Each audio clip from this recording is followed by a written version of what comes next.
Hey guys, welcome to Winsome Cottage Garden. My name is Hannah and I'm so glad that you decided to join me today. We are up at the cottage and I thought that I would give you guys a quick October garden tour to kind of just keep you updated. November we probably won't do, we'll maybe do one this winter, but this will probably be the end of season garden tour for us here. The cottage is located along Michigan's west coast, zone 6. So we are within a couple miles of Lake Michigan, which means that we are more temperate than others who are further inland because the water helps regulate the temperature a little bit more. So we are not quite at peak color, but we're getting close. So I thought I would show you some of the fall interest around the cottage. You can kind of see from the front view that it is already starting in the Manistee National Forest. Looking beautiful. It shouldn't rain today. I'm hoping it won't. We will see how it goes. You can see my dad is embarking on a tree planting project. We used to have a blue spruce here that never really took. It also, we think, was sick at one point in time and we treated it, but it had lost the majority of its petals and looked pretty awful. So rather than invest, we'd already given it a year or two to see how it took, and it didn't. So we decided that it was going to come out, and we are putting a Norway in, which is really exciting. Dad's just trying to figure out how to get the cage out and it in. So maybe in this video you'll see it planted, but you can see that the color is just glorious as we kind of pan around. This is an area we spent a lot of time in recently. You can see that the paper river birch, it's probably about 60%. It's a little hard to see against the clouds, but there's a golden canopy that it lends to the mulch we just did earlier this year, so we'll probably leave these for a little bit and take them in when more leaves fall. But we recently added a large number of plants to this area. It's looking pretty nice as we kind of walk around. So things are in various degrees of fall interest. It's really interesting to me to see what has started and what has not. You can see the houtunia, which we're actually slowly eradicating. Its fall color is this red. Cannot recommend it. Hugely invasive. Chokes everything out. We're trying to eradicate it. But the burning bush over here is just beginning its fall color. As we kind of walk around, this is a ginger wine 9 bark that is also slowly, you can see inside that it turns like a brilliant orange in the fall. This is one of my favorite, and it's right next to a oak leaf hydrangea, which never bloomed this year, but it puts on this like dark maroon red brilliant color, and it's really pretty, especially against some of the reds, the sugar maples in this area. Walking around, you can see that the hostas are beginning to feel the cold. There's a couple really sad hostas here and there that came from my house that had already experienced a frost, so they're a little more advanced. There's one. But look at this. Our maple in the back is going. You can see it around the lake. It is just looking pretty nice, though it does look like it might rain at any time. So most of the iris we planted are doing really well. This one right here, and I can't remember off the top of my head what it is the wort, like the one that looks most poorly. However, it does have a little green, so that makes me happy. The rest of these are rooting in well, and hopefully it will be a really pretty show next year. It's really amazing to me because as we kind of keep walking, you see that there's a couple plants still blooming their heads off. I mean, look at this salvia, and then these pincushion flowers are just loving life, which is exciting. I'll give you an update on this area as we kind of see it from below, but you can probably guess that progress has been made as we're looking at it. We've also made some decisions about this area.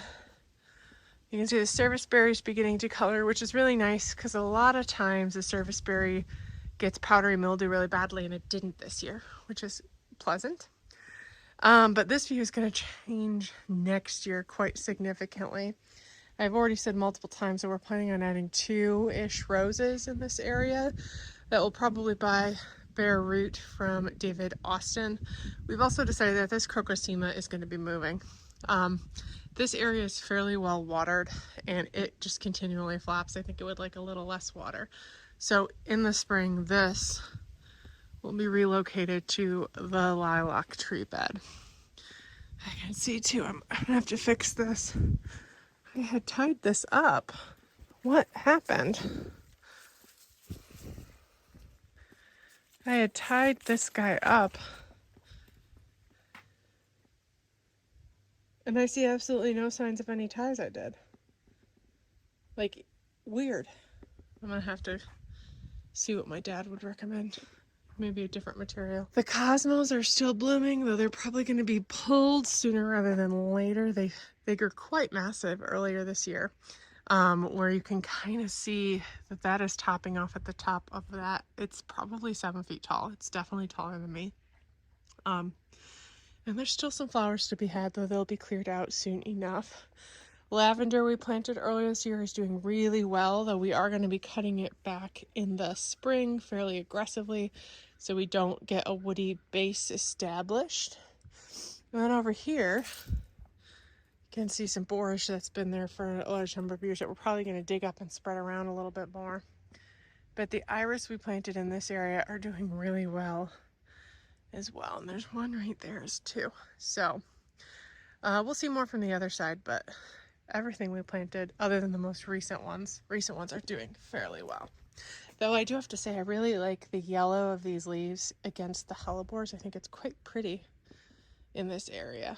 So I believe this one and that one were planted early this spring. Those are Trader Joe's specials, and this one has been in its position for a while. So this hosta, and that sad hosta are things that we all planted earlier this year from my house under the crabapple tree. So they haven't been in their place long, and they were hit with frost at my house before coming here and slowly being hit by frost. Though sadly, it's possible we're gonna get snow tonight, which is a tragedy. It's again a couple weeks early. I am in no way looking forward to it, both here and in the city. We are outside, so let me flip around and show you the top bed from a different angle. We are down between the first island bed with the wisteria and the new area we worked on in a recent video, but you'll be able to see that this is a different view that you don't normally see without fencing. We're in the process of replacing a lot of fencing. But you can see the beautiful fall color that the balloon flowers we planted. They're like a really dark purple, which is quite pretty. I quite like it. We have a couple of rosebuds hanging on, and then these guys, I think one of them may have died, but 3 of them are definitely doing well, and I'm excited to see what they look like next year. So this is an area that is under construction, as you can see. I don't know, you'll probably have seen the video for this before. Mulch has been finished, and it's a really pleasing curve. There's a little bit of work over there to do, but they're in the process of trying to fix a couple of things. We added quite a number of hydrangeas. This is a little quick fire hydrangea, which is a really dark maroon purpley color fall interest, and it's only had the one bloom because it was a little shrouded this year in our plant hoard. But these guys turn. These are Bobo hydrangeas. One of them has more flowers and they have more of an orange hue, and I can't wait to see what this looks like in the years to come. We deliberately put the worst side towards the sun because it'll definitely fill out nicely next year. And it won't be a problem. But still yet this fall, we are planning on, so this has the weed barrier down everywhere. We're planning on pulling out the houtunia from this bed, adding some more of this fabric up there. Hopefully this fall, might end up being next spring, so that we can get it out of this area as best we can. But it just opens everything up so nicely. And yes, we recently discovered that these stupid stairs are not centered on the door. They're centered, that is the slider that opens, and so they're centered on that. But I don't think any of us realized, even though this has been built for like 12, 13 years, that they are not centered on the house. So we're gonna embrace it, and this is where that arbor we're putting in is going, but it might not happen till next year. So everything else is looking good. You can see the plants we added over here are still doing well, which is good because those were really beat up as we tried to get them out of their cage because they've been there in a while. But what I really wanted to show you is look at the color around the lake. So beautiful. I'll go down and show you from the water's edge what it looks like because it's beautiful. But these Miss Kim lilacs are really coloring up nicely. One of the coneflowers we planted did get eaten, sadly, but to be honest, I'm hoping it'll still be okay because the roots are going to do the work. And that's the one that was the oddball out. If you might remember, I accidentally bought 2 Lakota sunflowers and 1 tangerine something, like, or simply orange. I can't quite remember. And that's the one that they ate. So we're going to try and get this fenced in sooner rather than later. But I do think the other stuff that I planted, they shouldn't eat. Or if they do, it doesn't matter in this time. But look at this. We're going to go walk around so you can see it. This is Froggy. Is it not stunning? It is so interesting. I think that this is probably my new favorite hydrangea. It is just so saturated in color. And it goes from this like magenta and fiery red orange to like a deeper red. It's so beautiful. I cannot wait to see this full grown. It's supposed to get, if I'm recalling correctly, 4 feet wide and about 5 to 6 tall. So that against the purple of these Miss Kim lilacs, we did move these and split them out in a recent video. They've been planted too close and we're going to do a rejuvenation prune.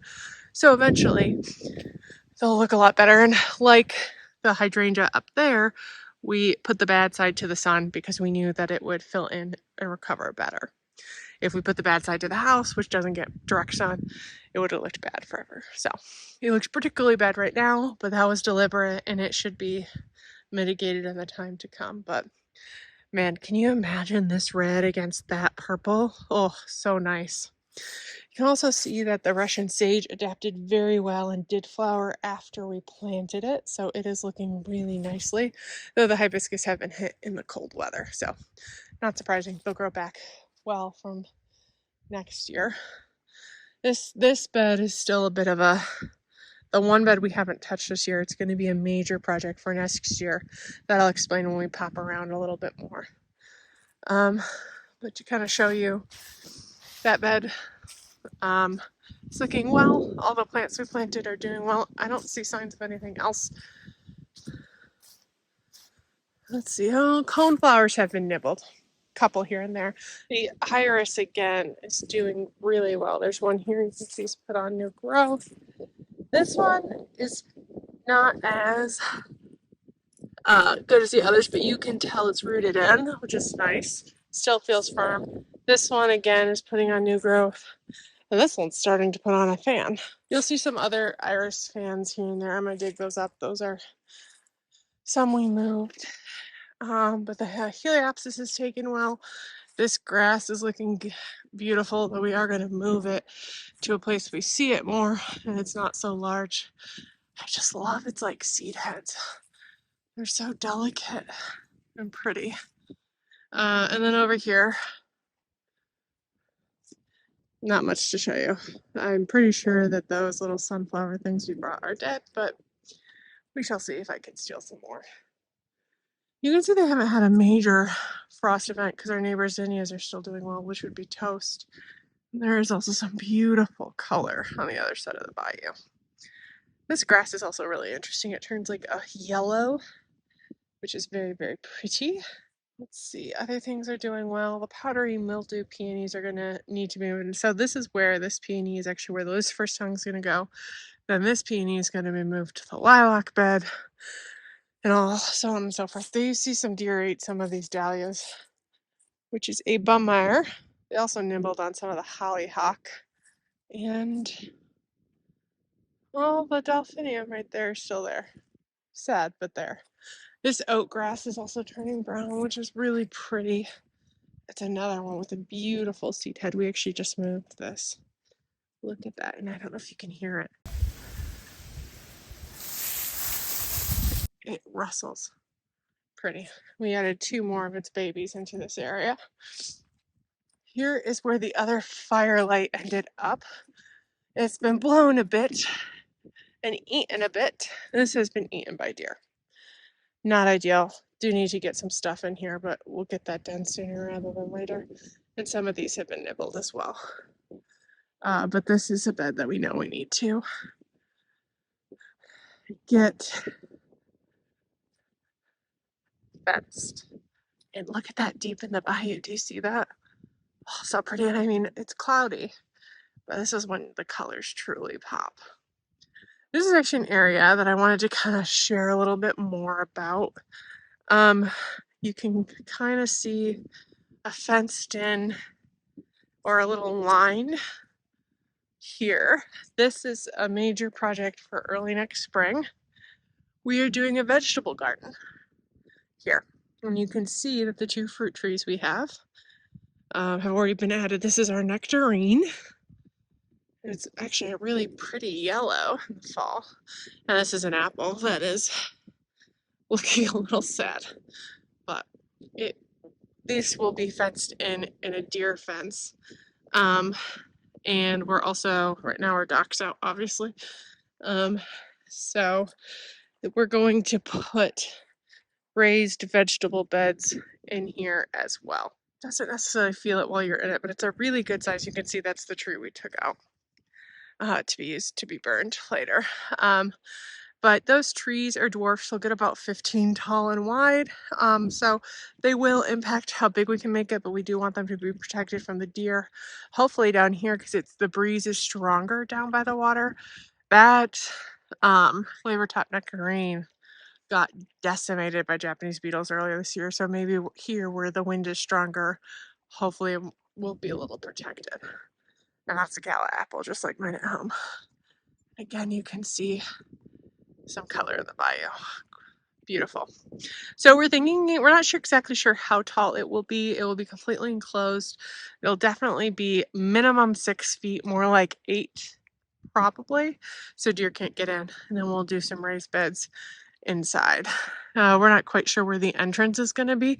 It'll either be right here or actually over there, because that's kind of dead space between the 2 trees. So since I am by the water though, look, you can see, be careful I don't, there's some glue. This is the different view of our maple, looking beautiful, lots of reds and oranges.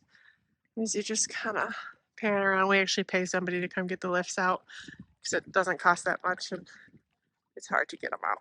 But if you look along the shoreline, you can see the color just kind of starting. It's a little dark. It's not showing up on my camera screen as beautiful as it is in real life, but it is glorious. And this is actually just starting. I bet next week it'll be more peak-like. These clouds look a little ominous, but what's not a bummer is this beautiful fall view. So this bed, I said I'd explain a little bit more about. We'll go up there and I'll kind of give some thoughts about things we are working on. But I don't know if I ever really checked in here. I know you saw us planting it out. You can see that some of the snapdragons are still hanging on. The foxglove we let go to seed. So you can see. And what we've been doing is just breaking it off and going, fly, babies. Some of the zinnias bitten in the frost, but not bad. That one still has some good color. These were all Benary's giant. I'm actually going to do more next year because the deer basically left them alone. Most of the foxglove we planted in this area died out. Odd. So this is an area that'll be redefined a little bit more next year as this seawall was only done last year. We used to have rickrack, which is like if you've ever seen stones at the end. That's what we used to have. And we had significant land loss because that like little area right there is the Narrows. And it's kind of hard to see, but so Lake Michigan is over there by like a mile or two. That lake is actually the larger part of the lake. And it runs directly parallel to Lake Michigan, gets the exact same weather they do. And the way like wind blows, it just blows in to us. We're on a point. And so the rickrack really wasn't doing much to kind of keep the land erosion under control. So we put in stainless steel seawall. So this is obviously not the sea. And there's still a rickrack there, as you can see, because it breaks up movement of the water. So it's not completely Oh, I thought there was a snake for a second. It's not. It's not completely being taken this by the brunt. But so all this grass we actually seeded last year and it's done pretty well. But what we want to do is bring this bed out, kind of incorporate it in here, do some crazy paving. This never grows well. This is a pain to cut. So figure out a way to incorporate this a little bit more in a more manageable way. And this island bed is the last one we'll address. It's going to be trickier in part because of this bamboo. This bamboo has lived with us at every house we've been in for most of my lifetime. It's moved around with us and it's just loved this location here to the point where we never put bamboo garden because it never took this well in other areas, and it's actually in the process of pushing out the wall. You can kind of see it right there, but this whole thing is bulging and gonna topple. So in the early spring, what we're gonna try and do is actually take this wall apart. It's also now at a point that its root system is basically like a massive bamboo chunk that is impossible to divide, like really hard. We'd need some major equipment to get it out. So what instead we're going to do is try to contain it. We're going to dismantle the wall a little bit, put some bamboo guard up, which is like that really thick plastic that's supposed to contain it. Do it all the way around, probably going down at least 24 inches in plastic, and rebuild the wall around it. We're probably going to change the shape a little bit and add some more backfill when we do that. At the same time, we're going to add some more stones right there.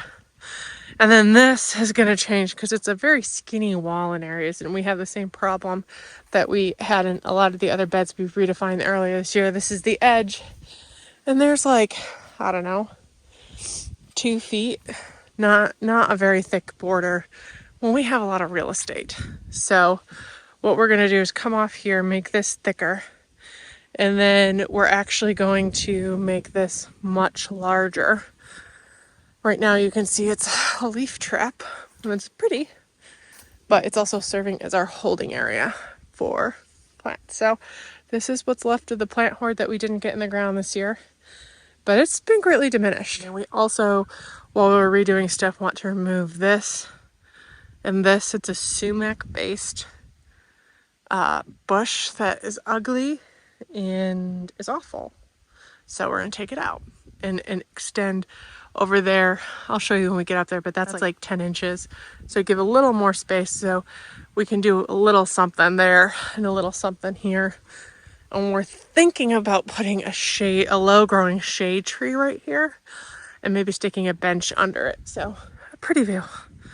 You can imagine the garden there. I know a lot of people would be like, why are you putting a vegetable garden right down by the water? We still have a lot of real estate along the water. This is got the most sun.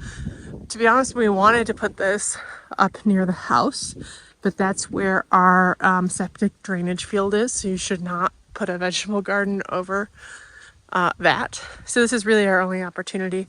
And we still have a lot of real estate. We still have our fire pit, and this is where people swim right here because the dock's gone, but it comes off here. And so this and over there is where people swim. So that's not affecting. This is actually really shallow. It's like 2-ish feet max. Two people don't really swim there. They swim over this way.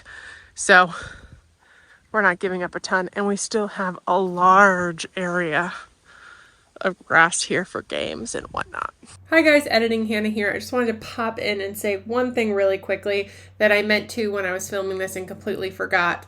The other reason we don't have a problem putting it here is it is not going to block our view at all. Because our house is on a hill and it's so much higher than the point where this vegetable garden is, we will be able to see over it completely, not only from the main floor and deck, but also the walkout basement. So it's something that'll bring us joy, and that's how we choose to use it. But that's where that low growing tree is. I'm thinking pagoda dogwood, but things might change. And it can be a nice shaded sitting area for people watching kids or other stuff. But yeah, it's looking so good. All right, it's getting a little windy. I do have some bulb planting to do. So I'm gonna walk up and just show you briefly what a couple other things in the front we missed. This is actually also an area that's going to be changing. I've mentioned it before, but we have an erosion problem here that my dad and I have been brainstorming solutions. So what we're probably going to do is actually do a series of terraced steps, low steps, so our lawnmower, which lives here, can navigate it well, and then pack it in with stone. So I don't know if that'll happen this fall or this spring. We'll try to document what we can, but my dad's going to be doing the bulk of it, and he doesn't always do it when I'm here. So I did want to show you this, however. It's looking so pretty. I've shown it in a couple things, but I love the painted fern along with the toad lilies. And I love that they still have color even when everything else is kind of getting a little sad. But we did have another hellebore in here that's doing well. And then I would say this climbing hydrangea's put on, I don't know, 2 to 3 feet this year. So I'm excited to see it bulk up. And I absolutely love that Brennera there, though it has been hit by the frost while the others in the front haven't, which is interesting. Maybe it's just succumbing to the cold, but this is more stuff that's going to be worked on and kind of completed this year. And in a recent video, we added a lot of ferns over here, which I'm excited to see, because I think this will be like a lush, paradise-like, honestly, area to come. I would love to get some more Echinochloa, but I love the movement of everything. I also like that these guys still look good for the most part. Anemones, we could pop some more anemones in here, I guess. I didn't think about that.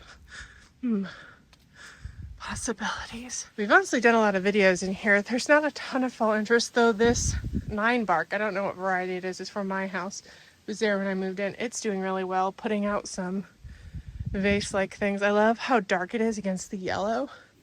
And you can see that the ivy has really taken off. I know it's a controversial thing to have ivy so close to the house. We're just going to manage it. And if in a few years we decide it was a mistake, we will figure out how to get it out. But these toad lilies are doing so well and are so pretty. They add like a really late pop. And I love the mix of different textures in this bed. Though honestly, I might see if we can get some more Brennera, because are they not glorious? They are just beautiful. Though it's pretty full. I don't know what more there's space for. Let's go check in on Dad. Oh, you're just watering it in.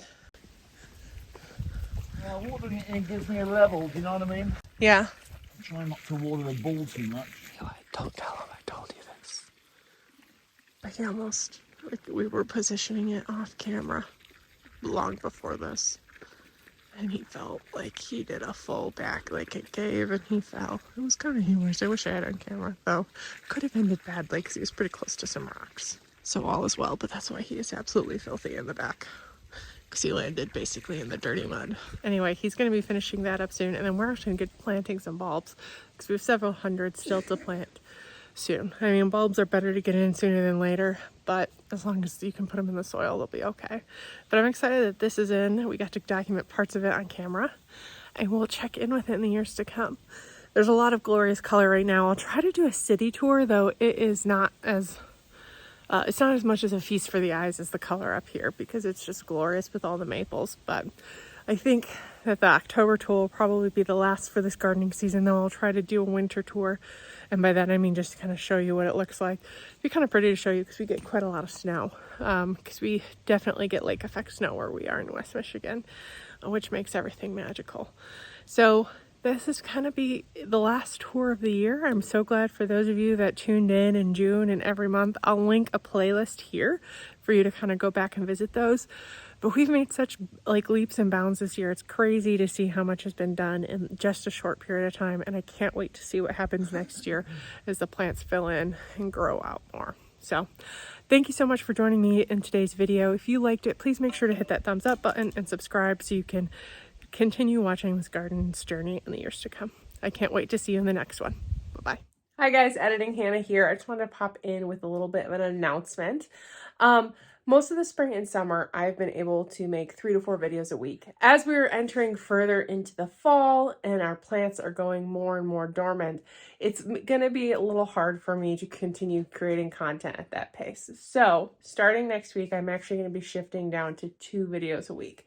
You'll still be able to tune in on Wednesdays at 5 p.m. Eastern and Saturdays at 10 a.m. Eastern to continue my garden's journey. And I'm going to try and keep that 2 video a week thing up as long as I can. Though there might be a month or so in the winter where I do go down to 1 video a week. I live in West Michigan. We get a ton of snow each year.